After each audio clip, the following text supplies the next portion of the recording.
Hi guys, good morning सबैलाई। सबैजना कस्तो हुनुहुन्छ? आशा गर्छु सबैजना राम्रै हुनुहुन्छ भनेर। म पनि राम्रै छु। म भर्खर उठ्दैछु। अब फ्रेस भएर तपाईँहरूसँग भेट्छु। र गाइज अहिले चाहिँ म फ्रेस भएर पनि मेरो डेली रुटिन सेलरोटी टिकाहरू लगाइसकेँ र अब चाहिँ म खाजा खानु जाँदैछु। के छ हेरौँ खाजामा, तपाईँहरूलाई पनि देखाउँछु। म चाहिँ बिहान सधैँ खाली पेटमा 1 गिलास मनतातो पानी पिउँछु र त्यसको लागि म पानी गरम गर्नु जाँदैछु। अनि मात्रै तातो पानी पिएको बादमा मात्रै म केही खान्छु। र तपाईँहरू पनि अगर कसैले बिहान उठेर तातो पानी पिउनु हुँदैन भने चाहिँ बिहान उठेर मनतातो पानी पिउनुहोस्।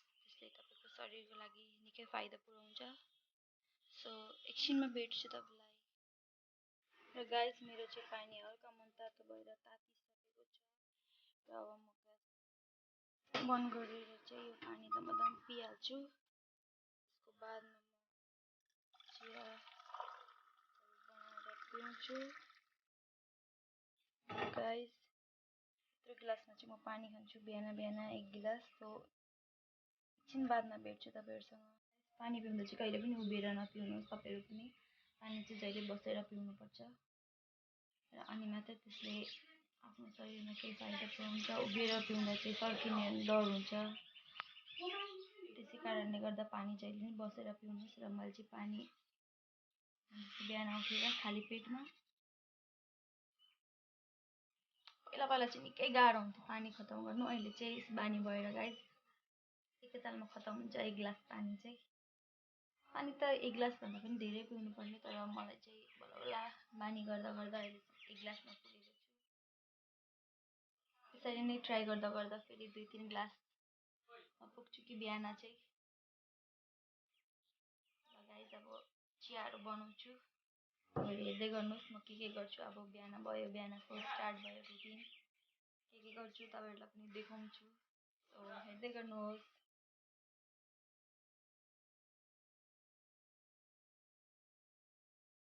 गाइस, अहिले चाहिँ मैले ब्रेकफास्ट गरिसकेँ र अब म भित्र ओछ्यानहरू पट्याउँछु। तपाईँहरूलाई पनि देखाउँछु अब म के गर्छु भनेर।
बेड पनि बनिसक्यो र अब म यो कपडाहरू अलिअलि म्याच भएको छ, यिनीहरूलाई मिलाउँछु अन्त तपाईँहरूसँग भेट्छु। बाई। गाइस, घरको काम पनि अलमोस्ट खतम भइसक्यो र एकछिन यहाँ थाकेर भनौँ रेस्ट गरिरहेको थिएँ। यसरी नै बस्दा मैले केही अर्डर गरेको थिएँ मिसोबाट र त्यो पार्सल ल्याउने दाजुको चाहिँ फोन आइसकेको छ कि म तिम्रो गाउँमा पसिसकेको छु पार्सल लिएर, तिमी घरमै छौ भनेर फोन गर्नुभएको थियो। र मैले उसलाई घरको लोकेसन बताइदिएर त्यो दाजु आउनुहुँदैछ अरे। र के कस्तो सामान मेरोमा अब अर्डर गरेको कस्तो थिएँ र कस्तो के आएको छ म तपाईँहरूलाई अहिले त्यो सामान रिसिभ भएपछि अनबक्सिङ गरेर देखाउँछु। र हेर्दै गर्नुहोस्। त्यसरी नै भइसकेको छ दादा। र म अब पेमेन्टहरू गर्छु अन्त तपाईँहरूलाई देखाउँछु कि मेरो पार्सल के आएको छ भनेर। गाइस सामान रिसिभ भइसकेको छ र अब म यसको अनबक्सिङ जाँदैछु। हेरिदिनुहोस् तपाईँहरू पनि के कस्तो सामान आयो, क्वालिटीहरू के कस्तो आएको छ म तपाईँहरूलाई भन्छु।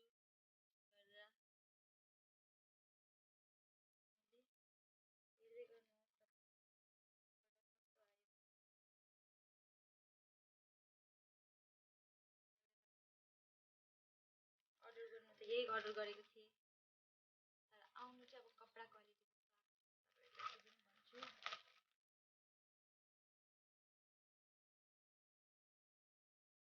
गाइस हाम्रा कपडा पनि अलमोस्ट ठिकै छ जस्तो लाग्दैछ।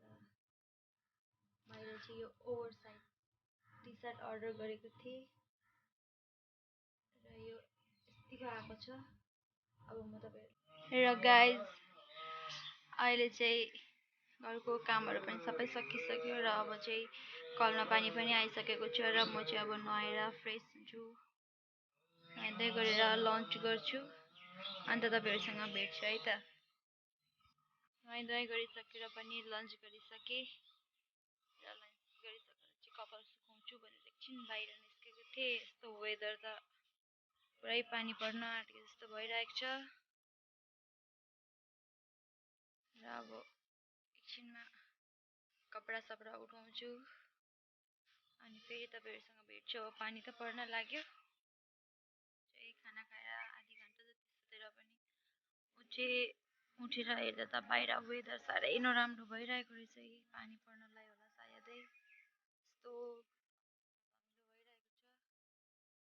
यो दुईटा गाछको चाहिँ अस्ति हावा हुन्डरी आएर टुप्पो टुप्पो उडाएर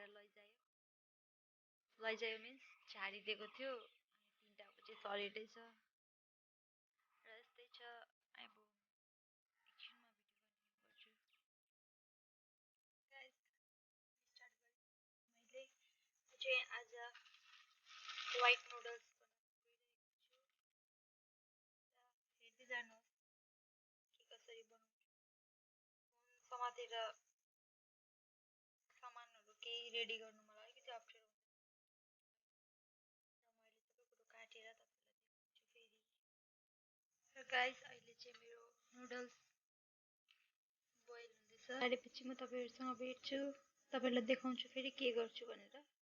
गाइस अहिले चाहिँ मेरो नुडल्स यहाँ बोइल हुँदैछ, तपाईँहरूले देख्न सक्नुहुन्छ।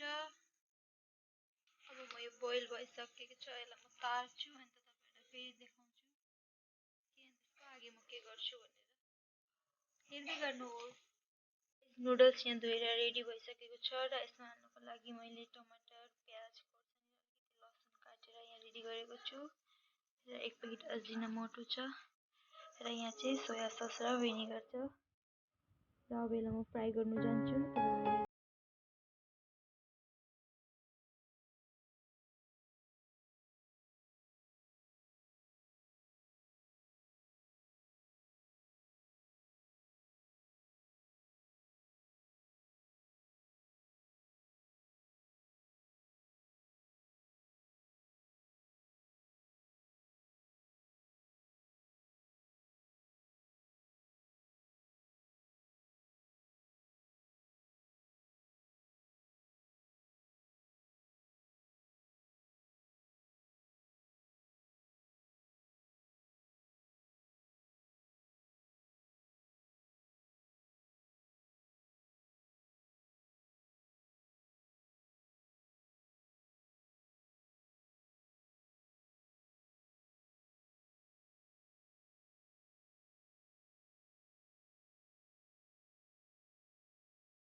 छु।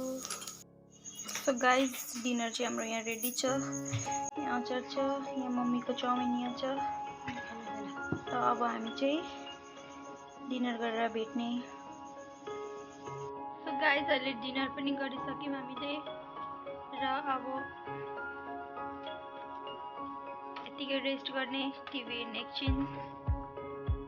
र मेरो यो ब्लग यसमै म समाप्त गर्छु। लाइक गर्नुहोस्, कमेन्ट गर्नुहोस्, सेयर गर्नुहोस् अनि सब्सक्राइब गरिदिनुहोस्। अन्त मलाई धेरै माया दिनुहोस्। मेरो यो च्यानललाई अघि बढाउनमा तपाईँहरूको सहायता गरिदिनुहोस्। यति भन्दै आजको ब्लग यहीँ खतम गर्छु। धन्यवाद।